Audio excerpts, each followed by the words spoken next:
তো হ্যালো বন্ধুরা, আসসালামু আলাইকুম। তোমরা সবাই কেমন আছো? আশা করি খুবই ভালো আছো। আমিও আল্লাহর রহমতে অনেকটাই ভালো আছি। আমি সকাল সকাল ঘুম থেকে উঠে এখানেই ব্লগটা স্টার্ট করলাম। দেখতেই পারছো, ব্রাশ নিয়েছি, আমি দাঁত ঘষতেছি, এদিকে চাও বসিয়ে দিয়েছি। এই দেখো পাকঘরে পানি পড়েছে, আমি চা বসিয়ে দিয়েছি। পাকঘরে চালের উপরে নারকেলের ডাল পড়েছিল, একটু ফাটছে, এখান থেকে পানি পড়ে। এই দেখো আমি পাতিও দিয়ে দিলাম। চালের উপরে মেটে টিনের উপরে একটা বড় ডাল পড়ছিল, ফেটে ওখান থেকে পানি পড়ে। এই যে আমি মুখ ধুতে কলের পাড়ে আসলাম, অনেকটাই বৃষ্টি হচ্ছে, রাতের থেকে বৃষ্টি হয়ে যাচ্ছে। এই যে দেখো পানির মধ্যে বোঝা যায় বৃষ্টি পড়ছে। বৃষ্টির মধ্যে ভিজে ভিজে আমি মুখ ধুচ্ছি। অনেক বৃষ্টি ছাড়ার কোনো কারণই নাই, একভাবে হয়েই যাচ্ছে বৃষ্টি। তো এখন আমি মুখ ধুবো। এই যে আমার পুচকি সোনাটা দোকানে গেছিল, এই যে চা খেতে বসে পড়েছি সবেই। সকাল সকাল চা বানিয়ে নিয়ে এসেছি। আজকে রবিবার, সবাই বাড়িতে, সবেরই ছুটি, বাচ্চাদেরও স্কুল নাই। আমার সোনামণির বাবারও ডিউটি বন্ধ আজকে, তাই ভাবলাম চা খেয়ে নেই, তারপরে বাকি কামগুলো সেরে নিব। বাইরে তো অনেক বৃষ্টি। আমার পুচকু সোনা আমাকে বলছে, মা আমাকে মেহেন্দি দিয়ে দাও। তাই আমি আমার বড় মেয়েকে বললাম, ওকে একটু মেহেন্দি দিয়ে দে। কালকে ঈদ, তাইও মেহেন্দি দিচ্ছে, ওর আনন্দ লেগে গেছে। দেখেন বাইরে অনেক বৃষ্টি একভাবে পড়তে আছে, ছাড়ার কোনো কারণই নেই। এখানটায় মুড়ি ফেলিয়ে জায়গা টুকরা নষ্ট করছে, আমি সাফ করে দেই। সাফ করে দেওয়ার পরে আমি ওষুধ খাবো। চা খাওয়ার পরে আমার শরীরটা অনেকটাই দুর্বল, 3টা সেলানো দিয়েছি। ডাক্তার ভাই বলছে এগুলো বোতল তুমি খাইও, তোমার শরীরে রক্ত হবে, এনার্জি হবে। তাই আমি ওষুধগুলো খাচ্ছি। এটা হলো আয়রন ট্যাবলেট, ওই 2টো ভিটামিনের বোতল। তো বন্ধুরা, আমি কথা গুছিয়ে বলতে পারি না, তোমরা কমেন্টে জানিয়ে দিও, কোথায় কোথায় ভুল হয় লিখে জানিয়ে দিও। আমি চেষ্টা করব ভালো করে কথা বলার জন্য। আমি পাকঘরে এসে পড়ছি রান্নার কাজে, দুপুরের রান্না শেষ করব। সবাইকে আমার তরফ থেকে ঈদ মুবারক। আর কয়েক ঘন্টা বাকি আছে ঈদের। এই দিনের আধা বেলা আর রাতটা। এই যে আরেকটা বস্তু দেখতে পাচ্ছেন বন্ধুরা, এটা কিসের পাতা বলেন তো দেখি? এটারে আমরা বলি বেদাই লতা। আপনারা কোন ভাষায় কি বলেন কমেন্টে জানিয়ে দিবেন। এই পাতাটা নাকি বড়া খেলে খুবই ভালো। আমি পাতাটার পকোড়া করব। তো পাতাগুলো আমি কলের পাড়ে ধুতে আসছি। পাতার মধ্যে অনেক বালি আছে, ভালো করে কষলে কষলে পাতাগুলারে ধুবো আমি। অনেকটাই পাতা, আমার এই গ্রামে এই পাতাটা নাই। আমার পুচু সোনার বাবা আমাকে কুকরাঝার থেকে এনে দিছে এই পাতাগুলো। আমার শরীর দুর্বল দেখে এগুলো পাতা খেলে নাকি শরীরে শক্তি হবে, মুখে রুচি হবে। তাই আমার পুচু সোনার বাবা এগুলো পাতা আনছে। আমি এগুলো সব পাতা এখন ভালো করে ধুয়ে নিব। এদিকে তো দেখুন বৃষ্টি পড়তেই আছে। ভিজে ভিজে আমি সব কাজগুলো সারছি। এই যে পাতাগুলো কাটতে বসে গেছি। পাড়ার মধ্যে পিস করতে অনেকটাই শক্ত লাগে, আমি পারি না, আমার শক্তি নাই। আমার পুচু সোনার বাবাকে বললাম, তুমি একটু ব্লেন্ডার মেরে দাও। আমার পুচু সোনার বাবা এগুলো সব ব্লেন্ডার করে দিবে। পাটার মধ্যে পিসা যাবে না, অনেকটাই পাতা, হাত ব্যথা হয়ে যাবে, বিরাট শক্ত পাতাগুলো। এগুলো পাতা নাকি ভাজাও খাওয়া যায়, চাটনিও খাওয়া যায়, স্যুপ খাওয়া যায়। আমি ওগুলো কোনো দিন খাই নেই, আমি পকোড়া বানিয়ে খাই। আমার কাছে পকোড়াটা অনেক টেস্ট লাগে। এই যে পেঁয়াজগুলো কেটে নিচ্ছি, অনেকটাই পেঁয়াজ দিতে হবে। এই যে আমার বড় মশাই দেখেন কতগুলো পিস করে দিছে। সবগুলো পিস করে দিবে, আমি পকোড়া ভেজে নিব। আজ 3টা দিন হলো এক রাহে বৃষ্টি যাচ্ছে, বৃষ্টি ছাড়ার কোনো কারণই নেই। দেখছেন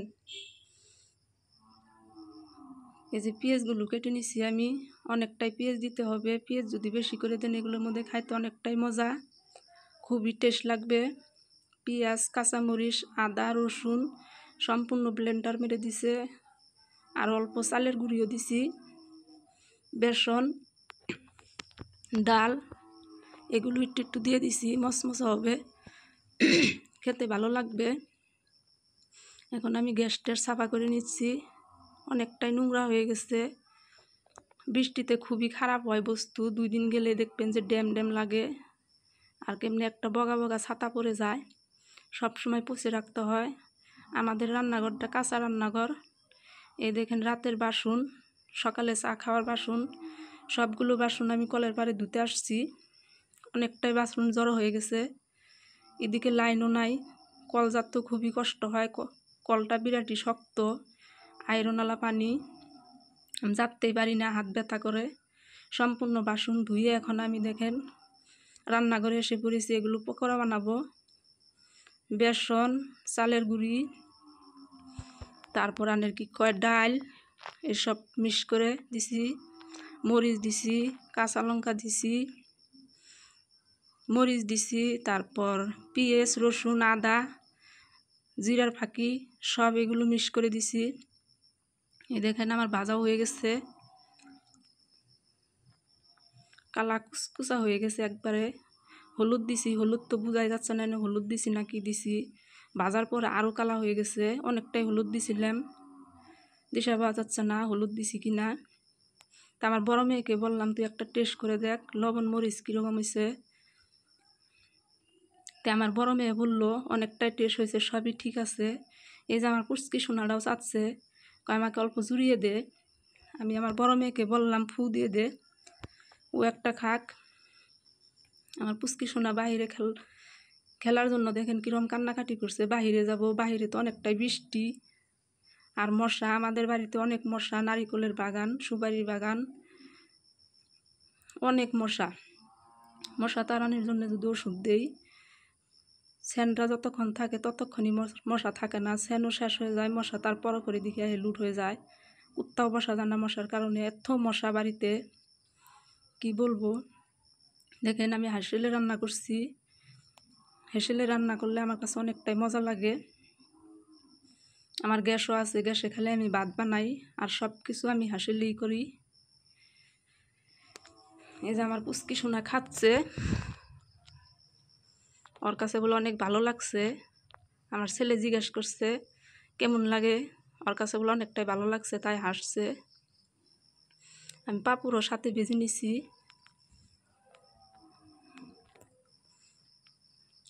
পাঁপড় ভাজার পরে দেখেন বন্ধু, আমি দুপুরে রান্নাও বসে দিছি, বেগুন দিয়ে, সয়াবিন দিয়ে, মাছ দিয়ে রান্না করব।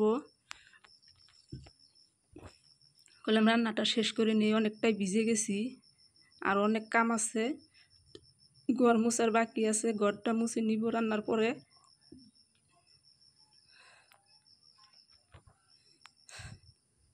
এই দেখুন অনেকটাই পকোড়া হয়েছে, অনেকগুলো। আমার কাছে তো ওইগুলো পকোড়া খুবই মজা লাগে।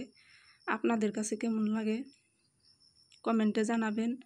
আর ভিডিওটা ভালো লাগলে লাইক, শেয়ার, কমেন্ট করবেন, সাবস্ক্রাইবও করে দিবেন সাথে। আমি গুছিয়ে কথা বলতে পারি না, আপনারা আমারে শিখিয়ে দিবেন কমেন্টে কোথায় কোথায় ভুল হয়। আমি পরবর্তী ভিডিওতে গুছিয়ে কথা বলার চেষ্টা করব। 2-1টা ভুল হলে ছোটো বোন হিসাবে মাফ করে দিবেন। এই দেখেন অনেকটাই কালো, একদমই কালো। হলুদ দিছি, দিশাই পাওয়া যাচ্ছে না যেখানে হলুদ দিছি। তারপরে দেখুন আমি ঘর পুছতে আসলাম, সবগুলো ঘর আমি পুছে নিব। বৃষ্টি তো পড়েই যাচ্ছে, লাইনও নাই এদিকে। লাইন থাকলে তাও ফ্যান দিয়ে ঘরটা শুকান যায়, লাইনও নাই, কি করি দেখেন। আজকে আরও রবিবার, বাড়িতে আছে, ব্যক্তিতে ঘর পাড়িয়ে শেষ করে দিবে। কি দিয়ে শুকাবো আমি বুদ্ধি পাচ্ছি না। এত বৃষ্টি পড়ছে আজকে, 3টা দিন ধরে লাগাতার বৃষ্টি হয়ে যাচ্ছে, এত বৃষ্টি। তো কালকা হলো ঈদ, কালকাও যদি এরকম বৃষ্টি থাকে কতটা কষ্ট হবে সবেরই জানেন। যদি রোদ উঠে তো ভালো কথা, রোদ না উঠলে তো কষ্টই আছে। কারণ কালকে কুরবানি হবে। বৃষ্টির মধ্যে কোনে কি করবে মানুষে ভাবে উঠতে পারছি না। এতগুলো মানুষ মসজিদে তো জায়গায় হবে না নামাজ পড়ার জন্য। ঈদগাহ যদি বৃষ্টি থাকে বাহিরে। দেখেন আমার পশু শোনা আমাকে বলছে, মা তুমি ঘর ধুইও না, তুমি পিছলে যাবা।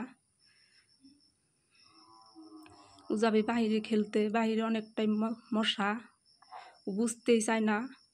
ঘরে থাকতে রাখার খুবই চেষ্টা করি, ও কান্নাকাটি করে, ঘরে থাকবে না, বাহিরে যাবে চলে। কি করব, কিভাবে রাখবো বুঝে উঠতে পারছি না। বৃষ্টিটা না থাকলে তাও একটু ঘোরাঘুরি করতে পারে, বৃষ্টিও আছে, অনেকটা মশাও আছে। এই যে আমার বড় মেয়েটার ঘর আমি এখন পুষে নিচ্ছি। এই ঘরে আমার বড় মেয়ে থাকে। দেখুন খাটগুলা সব আমি মাঝখানে আনছি। সাইডে খাট থাকলে ফ্যানের বাতাস লাগে না, অসুবিধা হয়। আমি ওটা পুষে দেখেন আমি করিডোর ধুতে এসেছি, এই যে করিডোর ধুয়ে নিচ্ছি। তো আমার ভিডিওটা যদি ভালো লাগে লাইক শেয়ার করেন, কমেন্ট করেন। আজকে এই পর্যন্ত থাক। আল্লাহ হাফিজ।